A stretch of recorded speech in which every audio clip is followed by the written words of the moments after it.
নমস্কার, আপনাদের আমাদের ছোট্ট সবজি বাগানে স্বাগত জানাই। এই যে কোনো রাসায়নিক সার প্রয়োগ না করেও সবজি ফলানো যায় শুধু গোবর সারের দ্বারা। হয়তো ফসলগুলো একটু ছোট আকারের হয়, কিন্তু ভালো হয়। যে বিনস উঠাচ্ছি, এখানে ধরুন 7 থেকে 8টা বিনসের গাছ আছে। অনেকগুলো বিনস হয়েছে।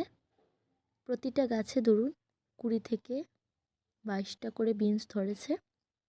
বিনসগুলো খুব সুন্দর আকারের হয়েছে, একদম কচি বিনস। পাড়তেও খুব মজা লাগছিল এবং দেখতেও খুব ভালো লাগছিল। এখন পালং শাক ওঠাচ্ছিল। পালং শাকগুলি খুবই ভালো হয়েছে, খুবই সুন্দর হয়েছে দেখতে।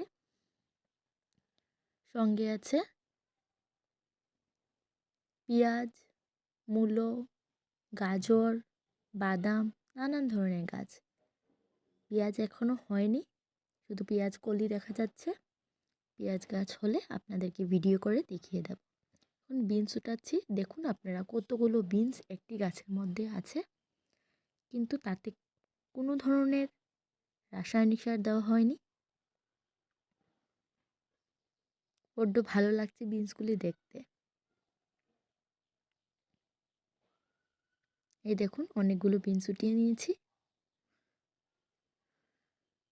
এবার দেখুন পালং শাক ওঠাচ্ছে।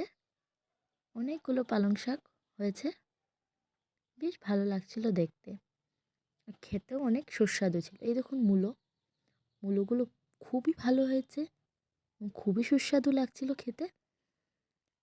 একসাথে অনেকগুলো লাগানোর ফলে একটু ছোটো সাইজের হয়েছে, কিন্তু ভালো হয়েছে। সাইজটা ছোট হলেও দেখতেও ভালো, খেতেও ভালো। তারপর আছে এখানে অলকপি। অলকপিগুলোর সাইজ এখনও ছোট ছোট, বড় হয়নি, বড় হলে আপনাদেরকে দেখিয়ে দেব। তারপর আছে গাজর গাছ।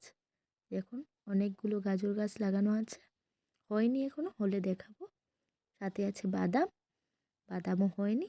এইটুকুই আজকের ভিডিও ছিল। আগামী ভিডিও আসলে আপনারা দেখতে পারবেন।